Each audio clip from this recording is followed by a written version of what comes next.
Dans un monde encore largement façonné par des figures masculines, certaines femmes brisent les plafonds de verre les uns après les autres. Elles ne demandent pas la permission et elles prennent leur place, imposent leur vision, et redessinent les règles du jeu.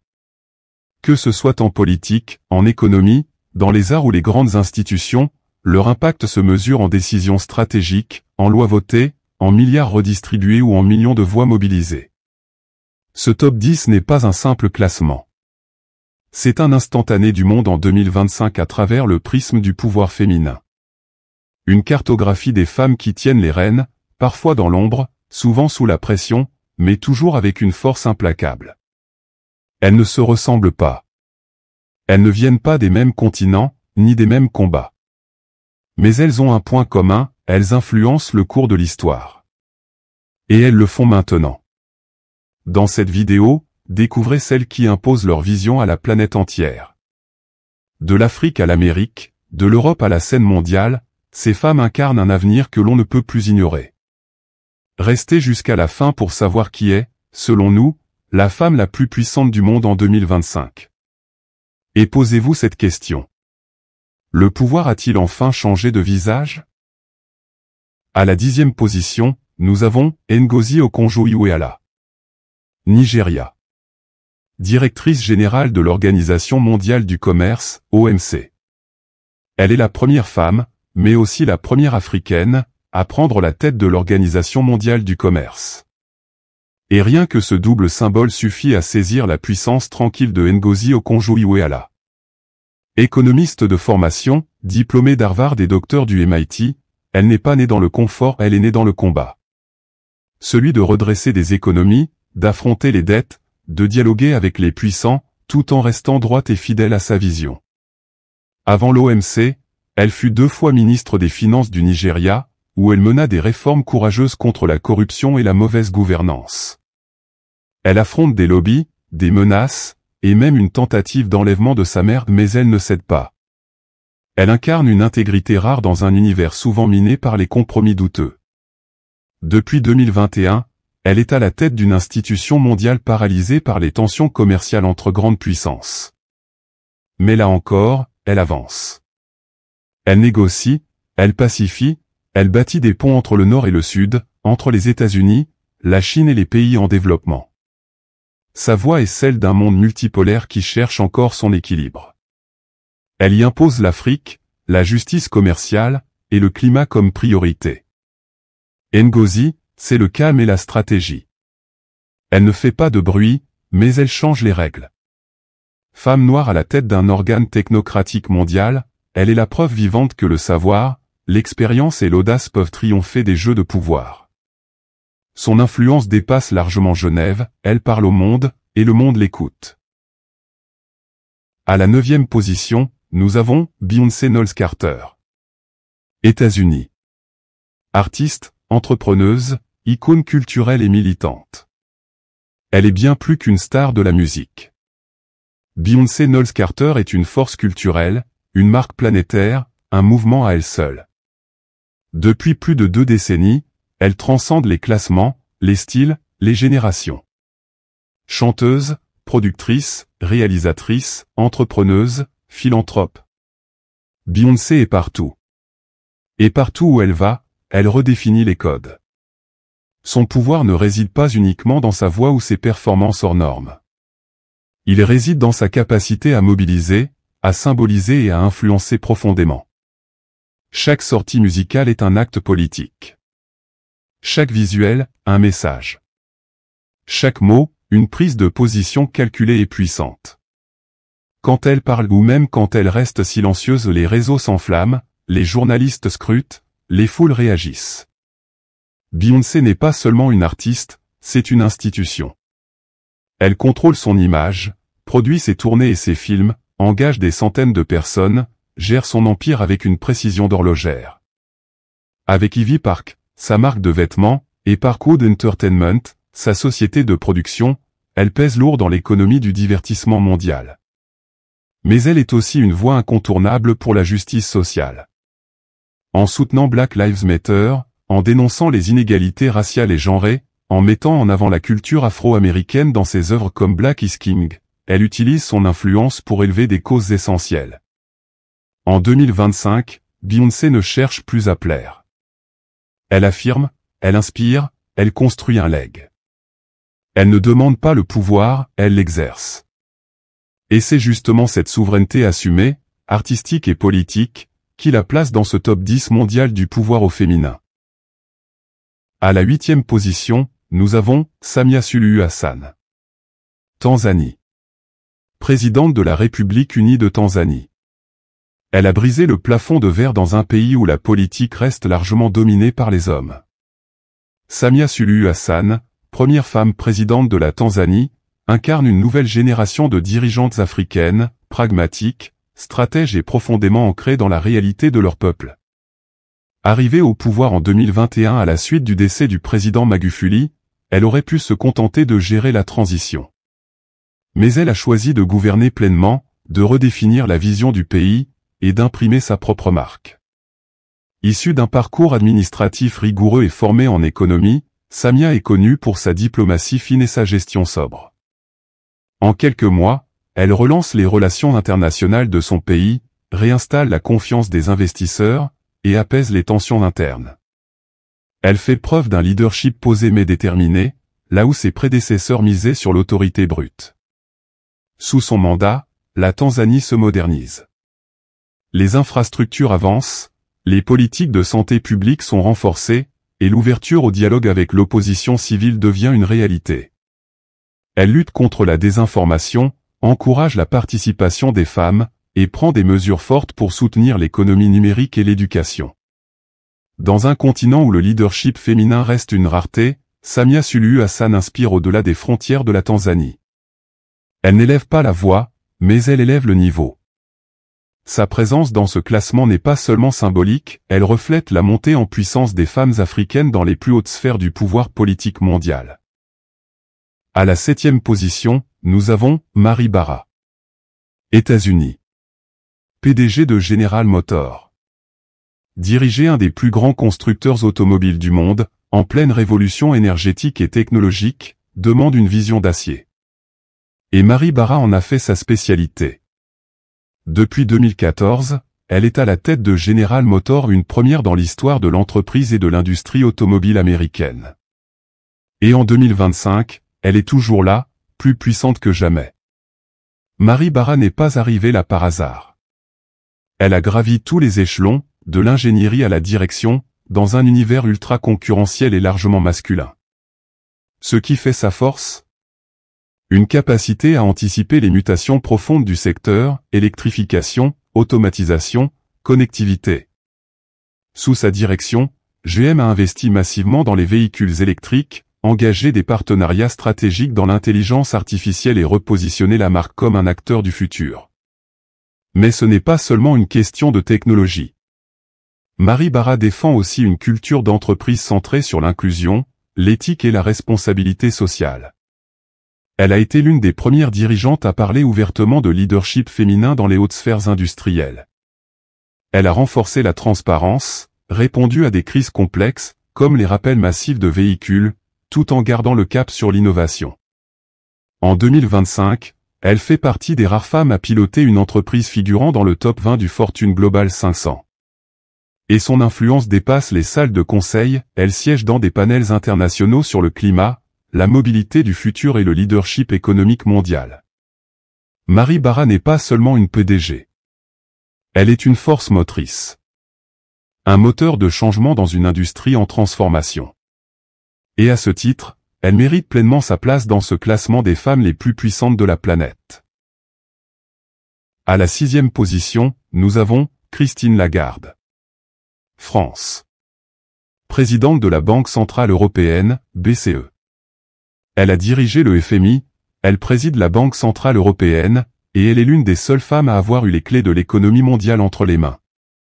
Christine Lagarde, avec son élégance distante et son regard perçant, impose un style unique dans le monde fermé des grandes puissances financières. À 68 ans, elle n'a rien perdu de sa capacité à manœuvrer dans les tempêtes économiques les plus redoutables.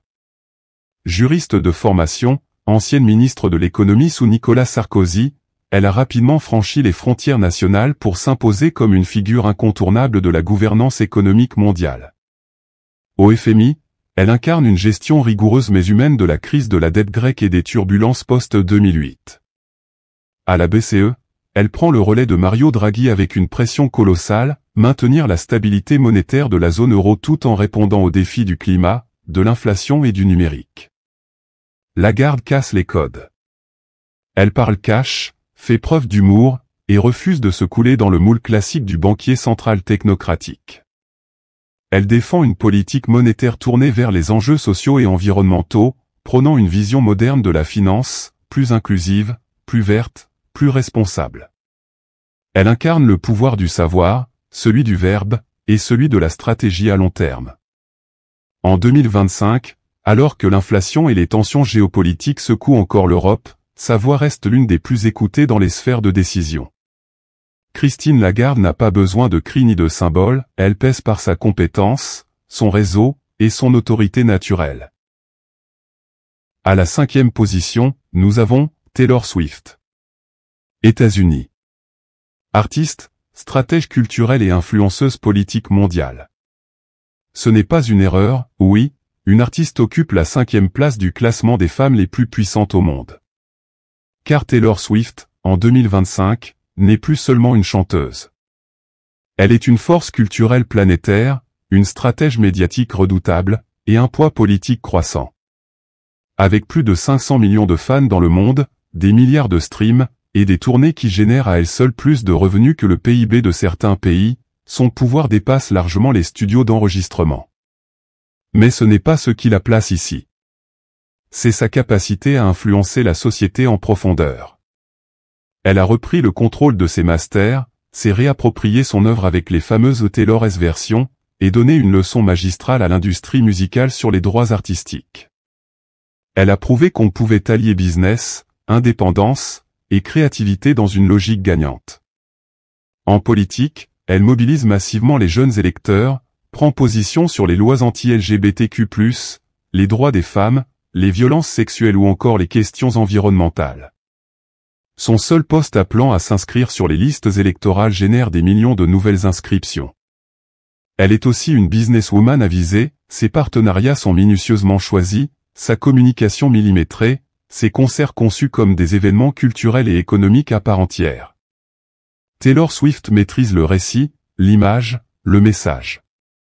Elle parle aux foules comme peu de leaders politiques en sont capables. Son pouvoir ?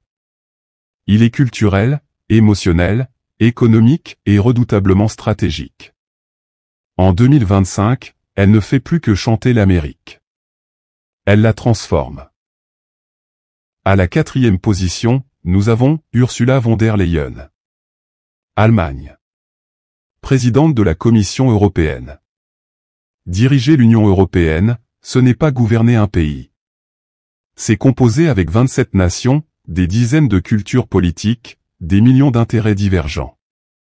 Et pourtant, depuis 2019, Ursula von der Leyen s'impose comme la femme de la situation. Ancienne ministre de la Défense allemande, médecin de formation, polyglotte, mère de 7 enfants, elle incarne une forme de puissance discrète, mais déterminée. En tant que présidente de la Commission européenne, elle est à la tête de l'institution qui propose les lois, veille à leur application et incarne la voix officielle de l'Union sur la scène internationale. Sous son mandat, elle a dû gérer le Brexit, la pandémie, la guerre en Ukraine, la crise énergétique et les défis climatiques, autant dire une époque de tourmente permanente. Et elle ne s'est jamais effondrée. Elle lance le Green Deal européen, un plan ambitieux pour faire de l'Europe le premier continent neutre en carbone d'ici 2050. Elle impose des sanctions économiques majeures à la Russie, coordonne l'accueil des réfugiés, développe des politiques numériques souveraines face aux géants du web, et renforce l'unité politique d'un continent parfois fragmenté. Mais Ursula von der Leyen ne se contente pas de gérer.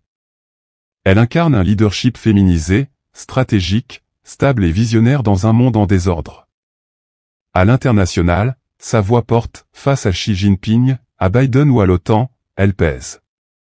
Et en interne, elle prépare déjà la prochaine étape, une Europe plus intégrée, plus technologique, plus influente. En 2025, dans un monde multipolaire et instable, elle reste l'un des piliers de l'équilibre géopolitique mondial. Et à ce titre, sa place dans ce classement est incontestable. À la 3e position, nous avons Kamala Harris. États-Unis. Vice-présidente des États-Unis d'Amérique. Elle est entrée dans l'histoire en devenant la première femme, la première afro-américaine et la première personne d'origine sud-asiatique à occuper le poste de vice-présidente des États-Unis. Mais en 2025, Kamala Harris est bien plus qu'un symbole. Elle est une actrice centrale de la gouvernance américaine et une figure incontournable de la diplomatie mondiale. Ancienne procureure de Californie, puis sénatrice, elle a forgé sa réputation dans la rigueur, la justice sociale et les combats progressistes. Mais c'est à la Maison-Blanche qu'elle déploie sa pleine puissance. Dossier après dossier, Kamala Harris est envoyée au front, immigration, climat, droits civiques, politique étrangère. Elle joue un rôle clé dans la reconstruction du leadership américain sur la scène mondiale après les années de repli. Avec son style direct, son sourire contrôlé et sa maîtrise parfaite des médias, elle séduit autant qu'elle impose le respect. Elle s'exprime sans détour sur le racisme structurel, le droit à l'avortement, l'égalité salariale et les violences policières. Elle défend une Amérique inclusive, éduquée, progressiste et féminine. Kamala Harris est aussi une diplomate redoutable. En Asie, en Afrique, en Europe, elle incarne une puissance douce mais ferme. Elle sait manier la parole stratégique comme peu de leaders contemporains. Et dans les coulisses, une chose est claire, elle prépare l'avenir. En 2025, tous les regards sont tournés vers elle à l'approche de l'élection présidentielle. Sera-t-elle la prochaine à franchir la ligne ultime du pouvoir suprême? Une chose est sûre, dans le duo présidentiel américain, elle n'est plus l'ombre du pouvoir. Elle en est le souffle. À la 2e position, nous avons Melinda French Gates. États-Unis. Philanthrope, investisseuse et coprésidente de la Fondation Gates. Elle ne dirige pas un État. Elle ne chante pas. Elle n'est pas à la tête d'un géant du CAC 40. Pourtant, Melinda French Gates a entre ses mains un levier que bien peu de femmes ou d'hommes peuvent revendiquer, la capacité d'influencer directement la santé, l'éducation et les droits humains de milliards d'êtres humains. Cofondatrice de la Bill et Melinda Gates Foundation, elle gère un budget de plusieurs dizaines de milliards de dollars destiné à lutter contre les inégalités dans le monde. Mais depuis son divorce avec Bill Gates en 2021, Melinda a pris un virage décisif, elle ne veut plus simplement donner. Elle veut redéfinir les priorités du pouvoir philanthropique, avec une approche centrée sur les femmes, la justice reproductive, l'autonomie économique des filles et les droits fondamentaux des populations vulnérables. À travers sa nouvelle structure d'investissement Pivotal Venture, elle soutient des startups, des projets éducatifs, des initiatives politiques et culturelles portées par des femmes. Discrète, mais inflexible, Melinda a su imposer une vision éthique du capital et de l'engagement social. Elle travaille avec les gouvernements, les ONG, les universités, les leaders religieux et les géants de la tech, avec un objectif, faire du pouvoir un instrument de transformation durable. Elle s'exprime peu, mais lorsqu'elle le fait, sa parole a du poids, dans les sommets du G20, à l'ONU, dans les cercles du Davos mondial, elle est écoutée. Elle ne vend pas un produit, elle ne fait pas campagne. Elle agit. Et elle change concrètement des vies par millions. En 2025, Melinda French Gates est l'une des seules femmes à conjuguer richesse, conscience et impact mondial, sans chercher à être au centre de l'image. Et c'est sans doute cela, la puissance ultime. À la 1re position, nous avons Giorgia Meloni. Italie. Présidente du Conseil des ministres, chef du gouvernement italien. C'est une ascension qui a fait trembler les cercles traditionnels du pouvoir européen. Giorgia Meloni, ancienne militante d'extrême droite, est devenue la première femme à diriger le gouvernement italien. Et depuis 2022, elle n'a cessé de consolider son autorité. En 2025, elle est incontestablement l'une des figures politiques les plus influentes, les plus redoutées et les plus écoutées du continent européen. À la tête du parti Fratelli d'Italia, elle a su transformer une force marginale en une machine électorale puissante. Elle manie un discours identitaire, patriote et souverainiste, mais aussi populiste, habile et stratégique. En tant que première ministre, elle combine autorité nationale affirmée et sens tactique européen. Elle a recentré la voix de l'Italie dans les grandes négociations de Bruxelles, tout en menant une politique intérieure conservatrice, notamment sur les sujets d'immigration, de genre ou de souveraineté économique.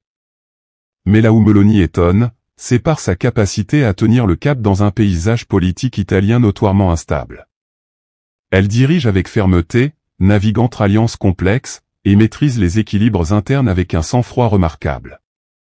Elle sait aussi séduire les milieux économiques, rassurer certains partenaires internationaux, et ajuster son discours pour rester incontournable tout en conservant son électorat le plus radical.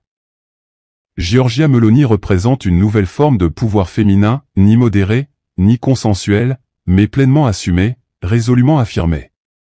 Elle incarne le retour d'une droite dure aux manettes d'un grand pays européen, avec une poigne de fer et un contrôle redoutable de sa communication. En 2025, qu'on la soutienne ou qu'on la combatte, on ne peut pas l'ignorer. Giorgia Meloni n'est pas qu'une première ministre, elle est une force politique qui façonne l'Europe de demain. Elles ne viennent pas toutes des mêmes milieux. Elles n'exercent pas le pouvoir de la même façon. L'une dirige une nation, l'autre influence une génération. L'une décide des taux d'intérêt, l'autre fait bouger des foules entières avec une chanson ou un discours. Mais elles ont un point commun essentiel, elles transforment le monde. Ces 10 femmes prouvent que le pouvoir n'est plus un costume taillé uniquement pour les hommes.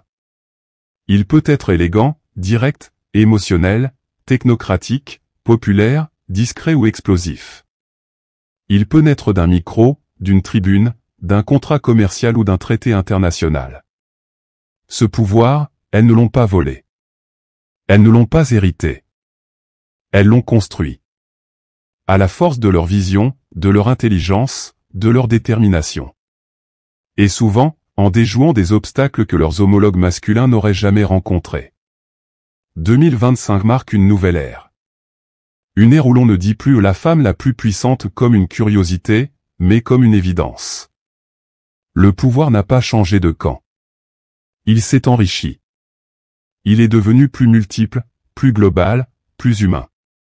Et tant mieux. Alors maintenant, à vous de jouer. Quelle femme vous a le plus inspiré dans ce classement? Qui auriez-vous mis à la première place? Pensez-vous que le XXI siècle sera vraiment féminin? Dites-le en commentaire, partagez la vidéo autour de vous, abonnez-vous pour ne rien rater des prochains tops.